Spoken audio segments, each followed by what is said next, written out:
लोग कहते हैं अच्छा काम करना ही कर्म है, पैसे कमाना कर्म है, दान देना कर्म है। पर अगर मैं कहूँ कि 99% लोग कर्म का असली मतलब जानते ही नहीं, क्या होगा अगर सच में कर्म का मतलब कुछ और ही हो? गीता में कहा गया यज्ञ की प्रक्रिया ही कर्म है। पर हम क्या समझते हैं कि जॉब करना कर्म है, बिजनेस करना कर्म है, फैमिली चलाना कर्म है। पर क्या गीता ने कभी कहा कि खेती करना, पैसा कमाना ही कर्म है? यथार्थ गीता में स्पष्ट लिखा है, श्वास को प्रश्वास में अर्पण करना, प्रश्वास को श्वास में अर्पण करना, इंद्रियों को संयम में अर्पण करना, ये सब यज्ञ है और इसी यज्ञ की क्रिया ही कर्म है। कर्म का मतलब सिर्फ फिजिकल एक्शन नहीं है। कर्म का मतलब है अपनी ऊर्जा को, अपनी इंद्रियों को, अपने मन को परमात्मा की तरफ मोड़ देना। गीता में एक और शब्द आता है विकर्म।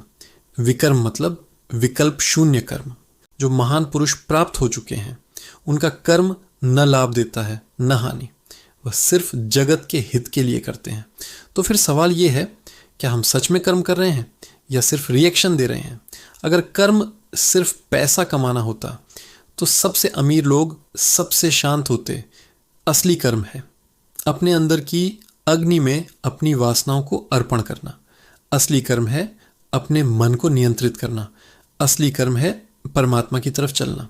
बाकी सब जीवन चलाने की प्रक्रिया है, पर मुक्ति देने वाली नहीं।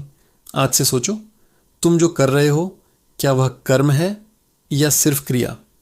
अगर वीडियो ने तुम्हारी सोच हिला दी तो इसे शेयर करो, क्योंकि सच सबको पता होना चाहिए।